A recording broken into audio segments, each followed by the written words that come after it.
अब हम लोग फिर तैयार हैं क्लास 10 में एक्सरसाइज 9.1 में क्वेश्चन नंबर 7 के साथ। सबसे इम्पोर्टेंट चीज है क्वेश्चन को समझना। क्वेश्चन को आपने समझा तो 25% आपका मैथ सॉल्व हो गया, और क्वेश्चन का फिगर हाइट एंड डिस्टेंस भी आपने ड्रॉ कर लिया तो समझिए कि 25% और आपने जो है मैथ को सॉल्व कर लिया। इस तरह से आपका 50% मैथ सॉल्व हो जाता है। मैं एक बार क्वेश्चन पढ़ता हूँ, आप लोग वहां से सुनिए। From a point of the ground, the angles of elevation of the bottom and the top of a transmission tower fixed. Transmitter of the tower fixed at the top of 20-meter high building. सबसे पहले हम लोग क्या करें, एक building draw करते हैं। एक बिल्डिंग ड्रॉ करते हैं। मान लीजिए कि ये हमारी बिल्डिंग है जो 20 मीटर है। बिल्डिंग के बारे में बोला है 20 मीटर। यहाँ से इसके ऊपर जो है ट्रांसमिशन टावर लगा हुआ है। मान लीजिए कि ट्रांसमिशन टावर आपका ये होगा ट्रांसमिशन टावर, ठीक है। अब बिल्डिंग से ये कितना बनाता है, एक पॉइंट बनाता है 45 डिग्री पर। कितना बनाता है 45 डिग्री।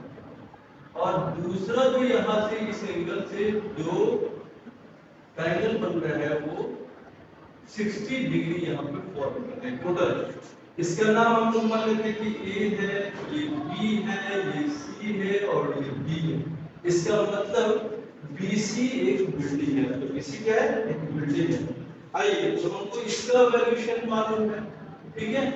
इस वैल्यूएशन के जरिए हम लोग क्या मालूम करें कि पहले इन ट्रायंगल में, इन ट्रायंगल को लेते हैं, in triangle A B C में, ट्रायंगल ए बी सी, ठीक है। tan थीटा इक्वल टू क्या होता है, tan थीटा इक्वल टू जानते हैं p by b होता है, p by b। इसका मतलब tan थीटा का वैल्यूएशन यहाँ पर हमको 45 डिग्री है। पहले इस ट्रायंगल में, ये वाला ट्रायंगल के बारे में हम लोग बात कर रहे हैं। ये वाला ट्रायंगल है, इस ट्रायंगल के बारे में बात करते हैं a b c में, ठीक है। c भी है या bc बोल सकते हैं। bc का वैल्यूएशन नहीं मालूम है, वो 20 है, और AB एज इट इज है। पहले हम लोग AB का वैल्यूएशन मालूम करते हैं कि ये हमारा क्या है। तो tan 45 डिग्री पर क्या होता है 1 होता है। BC का वैल्यू कितना है 20 है।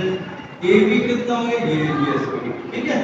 तो AB बराबर क्या हो जाएगा, AB बराबर भी 20 मीटर होगा।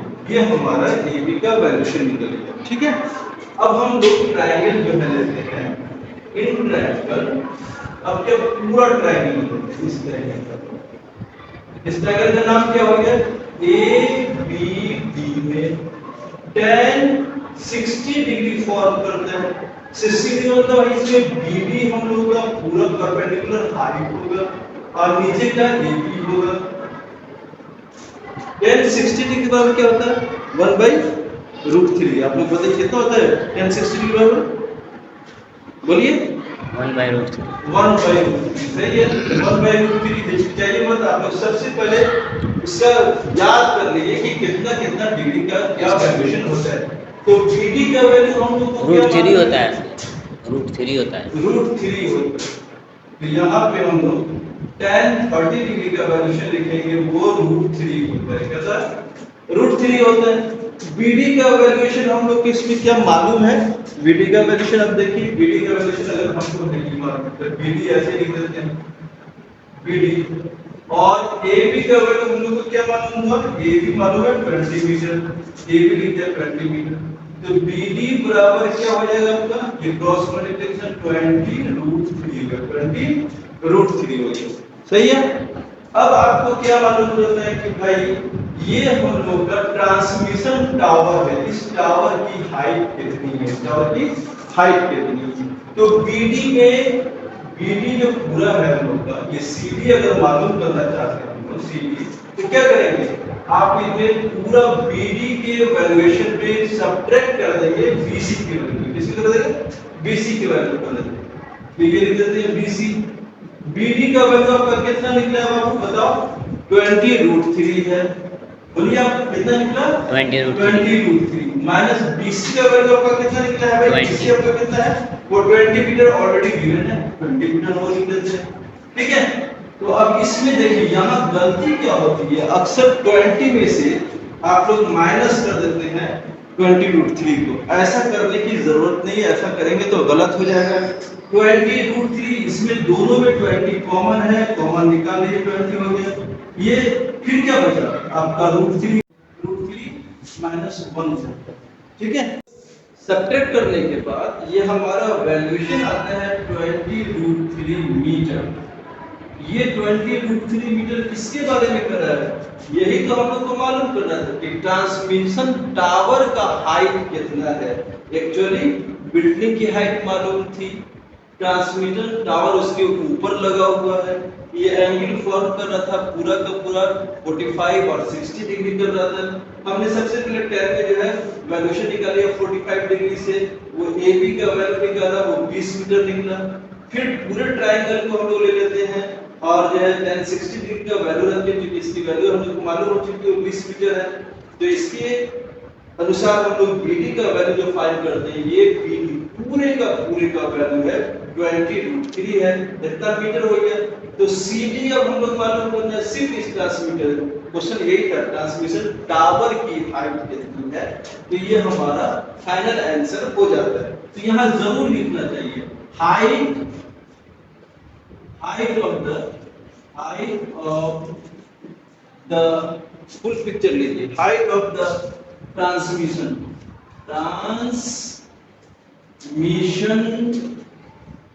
टावर, ये कितना हो गया 20√3 माइनस 1, ये मीटर आंसर। ओके,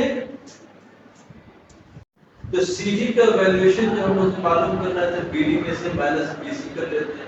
BD का वैल्यू 20√3 है माइनस 20 है। यहाँ पे 20 और 20 दोनों में जो है कॉमन है, इसको हम लोग निकाल लेते हैं कॉमन और इसको ब्रैकेट में डाल देते हैं। यहाँ से √3 आपका ये हो गया √3, ये बच गया माइनस इधर का 1 बन गया। ये हमारा इसकी हाइट, इसकी ट्रांसमिशन टावर की हाइट। तो यहाँ से देखते हैं, अब हम लोग लिख देंगे क्या, ये लिखिए finally height of the transmission tower equal to 20√3 metre. ये आपका फाइनल आंसर होगा। बात समझ में आ गई होगी। क्वेश्चन नंबर हम लोग इसमें 9.1 एक्सरसाइज का क्वेश्चन नंबर 8 ये सॉल्व करते हैं। क्वेश्चन को ध्यान से सुनिए। मैं बार बार एक बात कहता हूँ कि हाइट एंड डिस्टेंस में क्वेश्चन को समझना, क्योंकि आप लोग की जबान उर्दू या हिंदी होती है तो ये समझना बहुत जरूरी है। इंग्लिश में क्वेश्चन लिखा होता है कि क्वेश्चन क्या कह रहा है, उसके बाद इसका फिगर ड्रॉ करेंगे तो आसानी हो जाएगी हम लोग की। कहता है क्वेश्चन में, एक स्टैचू है 1.5 metre tall, stand on the top of the pedicle from the point of the ground, angle form करता है एलिवेशन का 60 डिग्री है। फिर उसी सेम पॉइंट से एक एंगल एलिवेशन होता है वो 45 डिग्री है। Find the height of the pedestal. Pedestal का मतलब होता है, आप देखा ना कभी स्टैचू को देखा होगा कि स्टैचू जो किसी न किसी इसके ऊपर, कुर्सी के ऊपर या किसी हाइट के ऊपर बनाई जाती है। जैसे आपने देखा होगा मोतिहारी में एक स्टैचू बना हुआ है, वहां पर रानी लक्ष्मीबाई की, तो एक पेडिस्टल बना हुआ है, उसके ऊपर उसकी स्टैचू है। तो इसी के बारे में हम लोग पूछ रहे हैं कि ये मान लीजिए कि हमारा ये वाला हाइट जो है AD है, वो हमारा पेडिस्टल है जिसके ऊपर फॉर्म होता है वो क्या, एक स्टैचू लगा है। तो यहाँ से हम मान लेते हैं कि ये हमारा पेडिस्टल है, इसके ऊपर जो है वो स्टैचू है जिसका हाइट 1.6 मीटर लिखा हुआ है। ठीक है, ये मीटर मैंने लिख दिया। अब हम लोगों को मालूम करना है कि इसकी जो है एक्चुअली पेडिस्टल की हाइट कितनी है। तो एक बार ये जो है आपको पेडिस्टल के एक जो है पॉइंट से जो फॉर्म कर रहा है ग्राउंड वाले, इसमें ग्राउंड के साथ वो 45 डिग्री का ये वाला, यानी इस एंगल के बारे में हम लोग बात कर रहे हैं, इस एंगल। तो इसको AD मान लेते हैं हम लोग की x मीटर। ठीक है, AD मान ले x मीटर। अब इस ट्रायंगल को हम लोग ध्यान से देखेंगे। कौन सा triangle? Triangle in ABD, triangle में ABD में देखते हैं। तो ABD में हम लोग को tan थीटा, क्योंकि हम लोग को ये चीज चाहिए, ये वाली हाइट मैंने लिखी है, ये क्या है भाई, हमारा परपेंडिकुलर हाइट है P, और ये क्या है, बेस है। तो हमको मालूम है tan भी आता है, तो tan थीटा इसका तो हमने लिख दिया p by p। उसके बाद tan थीटा में हमारा इसका जो वैल्यूएशन है एंगल बनता है 45 डिग्री का बनता है, इक्वल हो गया आपका ये जो है परपेंडिकुलर हाइट क्या है AD है, तो p की जगह पर हमने लिख दिया AD और b की जगह पर क्या लिखा भाई, बेस हम लोग का AB है तो AB लिख दिया। tan 45 डिग्री का वैल्यूएशन होता है 1, तो 1 लिखा। और AD यहाँ पर AD है, AD की जगह पर AD लिखे या हम लोग x लिख दें, इससे कोई फर्क नहीं पड़ता है। यहाँ AD है, हम इसलिए AD की जगह पर अगर x लिख देते हैं, ठीक है, तो AD की जगह पर हमने x लिख दिया। AB हमारा सिमिलर वैसा ही है, ठीक है। तो AB बराबर हम लोग का, अब AB बराबर AD होता है, तो AB की जगह पर हम लोग इसको x भी लिख सकते हैं, यहाँ पर लिख दिया। ये हमारा वैल्यूएशन, इसको हटा दीजिए ऊपर है, AB का वैल्यू मालूम है x, क्या हो गया, ये भी हमारा x मालूम है, ठीक है। तो बेस अब हम लोग को मालूम है, पूरी की पूरी हाइट अब हम लोग यहां से लेते हैं, तो कौन सा ट्रायंगल में आएगा पूरा हाइट, तो ये हमारा देखिए AB, ये भी परपेंडिकुलर हाइट हो गया AC। उसके बाद AB ये बेस है, ये बीच में किस में आता है, tan में आता है। तो tan 60 डिग्री, यहाँ पर पूरा का पूरा एंगल कितना होता है, 60 डिग्री होता है, तो 60 डिग्री लिख दिया। AC का वैल्यूएशन ये वाला पूरा AC, इसका मतलब ये हाइट में ये हाइट जोड़ दिया गया, तो हमने जोड़ दिया, मतलब इसको मान था x मान लिया था, तो x + 1.6 ये हमने ऐड कर दिया। AB का वैल्यूएशन हमको कितना निकला है भाई, x निकला है, तो इसका AB का वैल्यू यहां पर x है, ठीक है। tan 60 डिग्री का वैल्यू कितना होता है भाई, 1√3 होता है, तो √3 हमने लिख दिया। अब √3 ये इसके साथ मल्टीप्लाई कर दिया, तो √3x बन गया हमारा, और इक्वल का निशान इक्वल है, ये x + 1.6 ऐसे का ऐसे ही राइट साइड में रह जाता है। अब इसको क्या करते हैं, मूव कर लेते हैं, x को मूव कर लिया इसकी तरफ, √3x की तरफ, तो √3x - x हो जाएगा, इक्वल राइट साइड में हमारा 1.6 रहेगा। अब इन दोनों में कॉमन क्या है, x कॉमन है, तो x कॉमन हम लोगों ने निकाल लिया है। उसके बाद क्या लिखा भाई, √3 हमारा ये ऐसे का ऐसा ही रह गया 3, इसमें से x बाहर निकल चुका है, x बाहर निकल गया, माइनस से निशान है, माइनस कर लिया और 1 निकल गया, ये हमारा वैल्यूएशन हुआ 1.6, ये फाइनल हम लोग का निकल जाता है। फिर x का वैल्यूएशन हम लोग मालूम कर लेते हैं, x अपनी जगह पर है, इसको मूव करके इस साइड में आ रहा है, तो क्या होगा 1.6 बाय ये √3 - 1।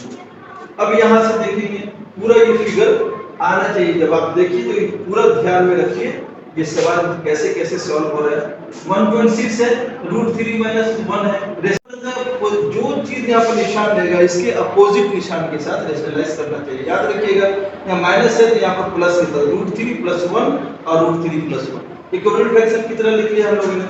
अब ये a - b और a + b के फॉर्म में आ गया, तो यहाँ मल्टीप्लाई कर दिए, 1.6 को मल्टीप्लाई कर दिया, किसी कर दिया √3 और +1, ये आपको मल्टीप्लाई हो गया, बाय लिखेंगे, बाय लिखेंगे तो क्या हो गया, ये a - b का होल स्क्वायर बराबर क्या होता है, 3 को 3 के साथ मल्टीप्लाई करेंगे तो क्या हो गया भाई, √3 हो गया, ये 3 मैंने लिख दिया, 3 - 1 हो गया, ठीक है, ये x का वैल्यू। अब इसको लिखेंगे तो 1.6 हो गया, 1.6 ये 1.6 हो गया हमारा, ये √3 अब +1 है, ऐसे ही रह गया। ये क्या हुआ, 2 बच जाता है, 3 में से 1 सबट्रैक्ट 2 बच जाता है, इसको कैंसिल कर लेंगे, 1.6 को 0.8 हो जाता है, 0.8 हो जाता है, इक्वल क्या हो जाता है आपका 0.8, ये बच गया आपका, प्लस इनटू √3 + 1, ये मीटर किसकी हाइट हुई, पेडेस्टल की हुई, तो हम लोग को अब लिख देना चाहिए, therefore the height of the pedestal इसका कितना हो गया, 0.8 √3 + 1 मीटर, ये हमारा फाइनल आंसर हो जाता है। पूरा एक बार आप लोग देख लीजिए, स्क्रीनशॉट ले लीजिए, इसके बाद आप लोग बनाइए, आगे सॉल्व कीजिए और लाइक जरूर कीजिए। Thank you.